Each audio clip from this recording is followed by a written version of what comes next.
बिस्मिल्लाहिर्रहमानिर्रहीम अस्सलामु अलैकुम व रहमतुल्लाहि व बरकातहू। की हाल चाल है जी? ठीक ठाक हो? उम्मीद है अल्लाह ताला दे हुक्म दे नाल इंशाअल्लाह तुसीं सारे ठीक ठाक होवोगे। अल्लाह ताला सब ते रहमत फरमाए। अल्लाह ताला सब नूं अपने हिफ्ज़ो ईमान दे विच रखे।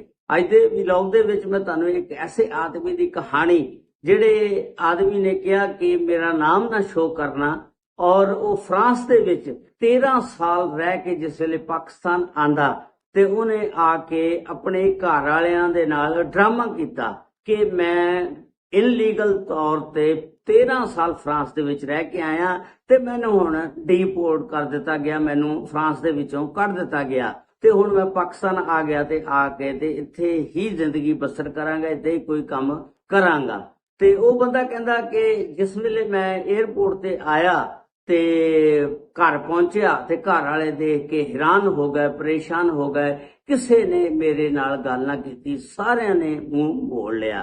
ਉਹਦੀ ਮੁਕੰਮਲ ਤਫਸੀਲਾਤ ਅੱਜ ਦੀ ਇਸ ਵੀਡੀਓ ਦੇ ਵਿੱਚ ਮੈਂ ਤੁਹਾਨੂੰ ਦੱਸਾਂਗਾ।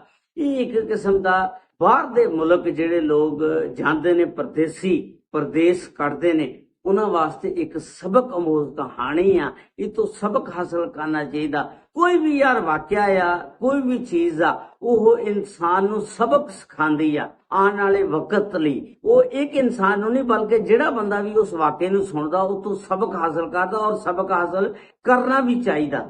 ਇਹ ਵਾਕਿਆ ਇਸ ਤਰ੍ਹਾਂ ਕਿ ਇੱਕ ਆਦਮੀ 13 ਸਾਲ ਫਰਾਂਸ ਦੇ ਵਿੱਚ ਰਹਿੰਦਾ, ਉੱਥੇ ਚੰਗੀ ਕਮਾਈ ਕਰਦਾ। ਉਸ ਤੋਂ ਬਾਅਦ ਉਹ ਕਾਗਜ਼ ਅਪਲਾਈ ਕਰਦਾ, ਉਹਨੂੰ ਕਾਗਜ਼ ਵੀ ਉੱਥੇ ਦੇ ਮਿਲ ਜਾਂਦੇ ਨੇ, ਉੱਥੇ ਦਾ ਪਾਸਪੋਰਟ, ਨੈਸ਼ਨੈਲਿਟੀ, ਹਰ ਚੀਜ਼ ਮਿਲ ਜਾਂਦੀ ਆ। 13 ਸਾਲ ਉਹ ਚੰਗੀ ਕਮਾਈ ਕਰਦਾ, ਕਮਾਈ ਕਰਕੇ ਆਪਣੇ ਘਰ ਪਾਕਿਸਤਾਨ ਭੇਜਦਾ। ਉਹਦੇ ਭੈਣ ਭਰਾ ਜਿਹੜੇ ਨੇ ਸਾਰੇ ਅੱਛੇ ਤਰੀਕੇ ਨਾਲ ਜ਼ਿੰਦਗੀ ਗੁਜ਼ਾਰਦੇ ਨੇ, ਰਹਿੰਦੇ ਨੇ, ਸੈਟਲ ਹੋ ਗਏ ਨੇ। ਉਹਦੇ ਭਰਾਵਾਂ ਨੇ ਜਿਹੜੇ ਛੋਟੇ ਸੀ, ਉਹ ਬੜਾ ਸੀ ਭਰਾ, ਤੇ ਉਹਦੇ ਭਰਾਵਾਂ ਨੇ ਕਾਰੋਬਾਰ ਕਰ ਲਏ, ਆਪਣੇ ਤਜਰਬੇ ਦੇ ਨਾਲ ਨਾਲ ਜ਼ਿੰਦਗੀ ਬੜੇ ਅੱਛੇ ਤਰੀਕੇ ਨਾਲ ਗੁਜ਼ਾਰਨੀ ਸ਼ੁਰੂ ਕਰ ਦਿੱਤੀ। ਹੁਣ ਇਹ ਜਿਹੜਾ ਬੜਾ ਭਰਾ ਸੀ ਤੇ ਇਹਨੇ ਕਿਹਾ ਕਿ ਮੈਂ ਹੁਣ ਪਾਕਿਸਤਾਨ ਜਾਣਾ ਤੇ ਜਾ ਕੇ ਵੇਖਦਾ ਕੀ ਕਰਦੇ ਨੇ ਛੋਟੇ ਭਰਾ। ਮੈਂ 13 ਸਾਲ ਪੈਸਾ ਭੇਜਿਆ ਵਾਲਦੈਨ ਨੂੰ, ਭੈਣ ਭਰਾਵਾਂ ਨੂੰ, ਆਇਆ ਕਿ ਉਹ ਮੇਰਾ ਵੀ ਕੁਝ ਕਰਦੇ ਨੇ ਜਾਂ ਨਹੀਂ। ਉਹਦੀ ਉਮਰ ਉਦੋਂ 18-19 ਸਾਲ ਸੀ ਜਦੋਂ ਫਰਾਂਸ ਗਿਆ ਸੀ। ਜਦੋਂ ਵਾਪਸ ਫਰਾਂਸ ਤੋਂ ਆਇਆ, ਉਹ 30-32 ਸਾਲ ਦੀ ਉਹਦੀ ਉਮਰ ਹੋ ਗਈ ਸੀ, 32-33 ਸਾਲ ਦੀ। ਉਹਨੇ ਘਰ ਵਾਲਿਆਂ ਨੇ ਫੋਨ ਕੀਤਾ ਕਿ ਮੈਂ ਫਲਾਂ ਦਿਨ ਆ ਰਿਹਾ ਤੇ ਮੈਨੂੰ ਇੱਥੋਂ ਦੀ ਹਕੂਮਤ ਨੇ ਕੱਢ ਦਿੱਤਾ ਤੇ ਮੇਰੇ ਕਾਗਜ਼ ਵੀ ਨਹੀਂ ਬਣੇ। ਤੇ ਉਹ ਉੱਥੋਂ ਜਹਾਜ਼ ਪਕੜਦਾ, ਫਲੈਟ ਪਕੜਦਾ, ਪਾਕਿਸਤਾਨ ਆ ਜਾਂਦਾ। ਜਿਸ ਵੇਲੇ ਘਰ ਪਹੁੰਚਦਾ ਤੇ ਘਰ ਦੇ ਜਿਹੜੇ ਨੇ ਕੋਈ ਵੀ ਸਿੱਧੇ ਮੂੰਹ ਨਾਲ ਉਹਦੇ ਨਾਲ ਗੱਲ ਨਹੀਂ ਕਰਦਾ, ਤੇ ਘਰਦਿਆਂ ਨੇ ਵੀ ਸਾਰੇ ਰਿਸ਼ਤੇਦਾਰਾਂ ਦੇ ਵਿੱਚ ਗੱਲ ਧਮਾਤੀ ਸੀ ਕਿ ਸਾਡਾ ਬੱਚਾ ਜਿਹੜਾ ਬੜਾ ਫਰਾਂਸ ਗਿਆ, ਉਹ ਪਾਕਿਸਤਾਨ ਆ ਰਿਹਾ। ਉੱਥੇ ਦੀ ਹਕੂਮਤ ਨੇ ਉਹਨੂੰ ਫੜ ਕੇ ਕੱਢ ਦਿੱਤਾ।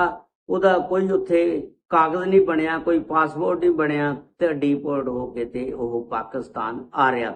ਇਸ ਤਰ੍ਹਾਂ ਫਿਰ ਸਾਰੇ ਰਿਸ਼ਤੇਦਾਰਾਂ ਕੋਲ ਖਬਰ फैल गई। जिस वेले फैल गई वो पाकिस्तान आया, कोई रिश्तेदार भी ਉਹਨੂੰ ਮਿਲਣੇ ਵਾਸਤੇ ਨਾ ਆਇਆ। ਪਤਾ ਸੀ ਵੀ ਹੁਣ ਭੁੱਖਾ ਨੰਗਾ ਹੋਣਾ, ਪੈਸਾ ਉਹਦੇ ਕੋਲ ਕੋਈ ਨਹੀਂ ਹੋਣਾ, ਤੇ ਉਹਦੇ ਕੋਲੋਂ ਕੀ ਲੱਭਣਾ ਆ। ਹਰ ਬੰਦਾ ਅੱਜ ਦੇ ਦੌਰ ਦੇ ਵਿੱਚ ਲਾਲਚੀ ਆ।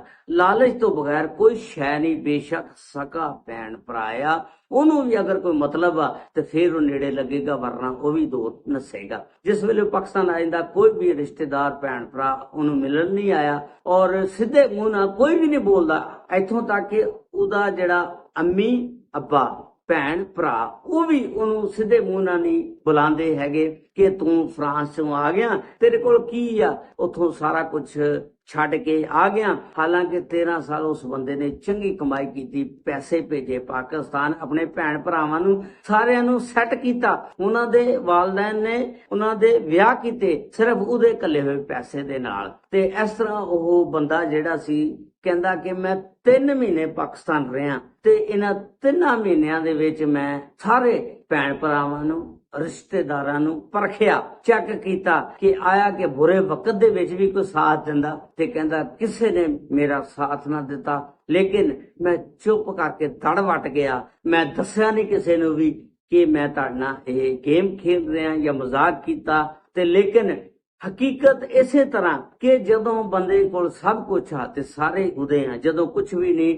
ਤੇ ਸਕੇ ਵੀ ਮੂੰਹ ਮੋੜ ਲੈਂਦੇ ਨੇ। ਤੇ ਇਸ ਵਾਸਤੇ ਉਹ ਬੰਦਾ ਫਿਰ ਕਹਿੰਦਾ ਕਿ ਜਦੋਂ ਮੈਂ ਜਾਣ ਲੱਗਾ, ਜਾਣ ਤੋਂ ਇੱਕ ਦਿਨ ਪਹਿਲਾਂ ਸਾਰੇ ਰਿਸ਼ਤੇਦਾਰਾਂ ਨੂੰ ਇਕੱਠਿਆਂ ਕੀਤਾ, ਇਕੱਠਿਆਂ ਕਰਕੇ ਦੱਸਿਆ ਕਿ ਮੈਂ ਤੁਹਾਡੇ ਨਾਲ ਇੱਕ ਗੱਲ ਕਰਨੀ ਚਾਹਨਾ। ਉਹ ਸਾਰੇ ਭੈਣ ਭਰਾ ਵਾਲਦੈਨ ਰਿਸ਼ਤੇਦਾਰ ਇਕੱਠੇ ਹੋ ਗਏ। ਉਹਨੇ ਦੱਸਿਆ ਕਿ ਇਹ ਜਿਹੜੀ ਵੀ ਗੱਲ ਮੈਂ ਤੁਹਾਡੇ ਨਾਲ ਕੀਤੀ ਇਹ ਸਾਰੀ ਝੂਠ ਸੀ। ਮੈਂ ਤੁਹਾਨੂੰ ਚੈੱਕ ਕਰਨੇ ਵਾਸਤੇ, ਆਜ਼ਮਾਉਣ ਵਾਸਤੇ ਇਹ ਗੱਲ ਕੀਤੀ ਸੀ। ਫਰਾਂਸ ਦੀ ਸ਼ਹਿਰੀਅਤ ਮੈਨੂੰ ਨਹੀਂ ਮਿਲੀ ਹੈਗੀ, ਮੇਰੇ ਕਾਗਜ਼ ਨਹੀਂ ਮਿਲੇ, ਮੈਨੂੰ ਹਕੂਮਤ ਨੇ ਡੀਪੋਰਟ ਕਰਤਾ। ਇਸ ਤਰ੍ਹਾਂ ਦੀ ਕੋਈ ਗੱਲ ਨਹੀਂ, ਮੈਨੂੰ ਉੱਥੇ ਦੀ ਸ਼ਹਿਰੀਅਤ ਵੀ ਮਿਲ ਗਈ ਆ।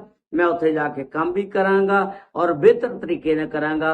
8-9 ਮਹੀਨੇ ਬਾਅਦ, ਸਾਲ ਬਾਅਦ ਮੈਂ ਵਾਪਸ ਆਵਾਂਗਾ, ਆ ਕੇ ਆਪਣੀ ਸ਼ਾਦੀ ਕਰਵਾਵਾਂਗਾ ਔਰ ਉਸ ਤੋਂ ਬਾਅਦ ਆਪਣੀ ਬੀਵੀ ਨੂੰ ਵੀ ਆਪਣੇ ਨਾਲ ਫਰਾਂਸ ਲੈ ਜਾਵਾਂਗਾ। ਜਦੋਂ ਇਹ ਗੱਲਾਂ ਸਾਰੀਆਂ ਦੱਸੀਆਂ, ਰਿਸ਼ਤੇਦਾਰ ਜਿਹੜੇ ਨੇ ਉਹ ਹੱਕੇ ਬੱਕੇ ਰਹਿ ਗਏ, ਅੱਖਾਂ ਉਹਨਾਂ ਦੀਆਂ ਖੁੱਲੀਆਂ ਰਹਿ ਗਈਆਂ ਤੇ ਭਈ ਇਹ ਕੀ ਬਣਿਆ। ਅਸੀਂ ਤਾਂ ਇਸ ਬੰਦੇ ਦੇ ਨਾਲ ਨਾਤਾ ਤੋੜ ਲਿਆ ਸੀ, ਇਹਨੂੰ ਚੰਗੀ ਤਰ੍ਹਾਂ ਬੁਲਾਉਂਦੇ ਨਹੀਂ ਸੀ, ਇਹ ਤਾਂ ਯਾਰ ਬੜਾ ਗਲਤ ਕੰਮ ਹੋ ਗਿਆ। ਤੇ ਉਹ ਸਾਰੇ ਲੋਕ ਦਿਲ ਦੇ ਵਿੱਚ ਸੋਚਦੇ ਨੇ ਕਿ ਯਾਰ ਇਹ ਬਾਹਰ ਹੁਣ ਜਾਏਗਾ, ਅੱਛੀ ਜ਼ਿੰਦਗੀ ਗੁਜ਼ਾਰੇਗਾ, ਸਾਡਾ ਜਿਹੜਾ ਮਤਲਬ ਸੀ ਉਹ ਨਹੀਂ ਨਿਕਲਣਾ ਹੈਗਾ। ਅਸੀਂ ਇਹਨੂੰ ਕਿਸ ਤਰੀਕੇ ਨਾਲ ਕਵਾਂਗੇ। ਅਸੀਂ 3 ਮਹੀਨੇ ਇਸ ਬੰਦੇ ਨਾਲ ਨਾਤਾ ਤੋੜੀ ਰੱਖਿਆ, ਇਹਨੂੰ ਸਿੱਧੇ ਮੂੰਹ ਨਾਲ ਬੁਲਾਇਆ ਨਹੀਂ।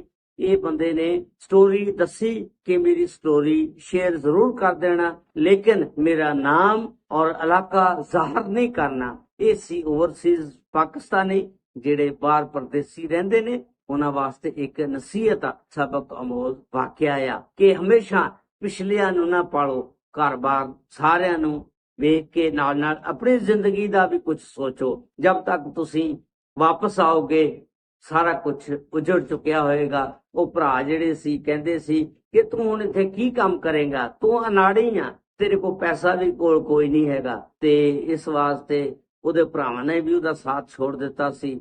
ਤੇ ਜਦੋਂ ਫਰਾਂਸ ਗਿਆ ਤੇ ਸਾਰੇ ਭਰਾ ਵੀ ਖੁਸ਼, ਭੈਣ ਭਰਾ ਵੀ ਖੁਸ਼। ਇਹ ਸੀ ਅੱਜ ਦਾ ਵਾਕਿਆ, ਸਟੋਰੀ ਜਿਹੜੀ ਮੈਂ ਤੁਹਾਡੇ ਨਾਲ ਸ਼ੇਅਰ ਕੀਤੀ। ਇੱਕ ਸਬਕ ਅਮੋਜ਼ ਕਹਾਣੀ ਆ, ਨਸੀਹਤ ਆ ਕਿ ਕੋਈ ਵੀ ਬੰਦਾ ਬਾਹਰ ਜਾਵੇ ਉਹ ਆਪਣੇ ਫਿਊਚਰ ਵਾਸਤੇ, ਆਉਣ ਵਾਲੇ ਵਕਤ ਵਾਸਤੇ, ਤਾਂ ਕਿ ਬੁਢਾਪੇ ਦੇ ਵਿੱਚ ਕੁਝ ਉਹਨੂੰ ਸਹਾਰਾ ਮਿਲ ਸਕੇ, ਉਹਦੇ ਵਾਸਤੇ ਜੋੜਨਾ ਚਾਹੀਦਾ। ਇੱਕ ਜਿਹੜਾ ਲਾਹੌਰ ਦਾ ਖਾਲਦ ਨਾਮੀ ਆਦਮੀ ਸੀ, ਉਹ ਵੀ ਅੱਜ ਕੱਲ ਬੜੀ ਮੁਸ਼ਕਲ ਤਰੀਨ ਜ਼ਿੰਦਗੀ ਇੱਕ ਛੋਟੇ ਜਿਹੇ ਕੋਠੇ ਘਰ ਦੇ ਵਿੱਚ ਗੁਜ਼ਾਰ ਰਿਹਾ। ਅੱਲਾਹ ਤਾਲਾ ਸਭ ਤੇ ਰਹਿਮਤ ਫਰਮਾਏ, ਅੱਲਾਹ ਤਾਲਾ ਸਭ ਨੂੰ ਆਪਣੇ ਹਿਫਜ਼ੋ ਮਾਨ ਚ ਰੱਖੇ। अस्सलामु अलैकुम व रहमतुल्लाहि व बरकातहू।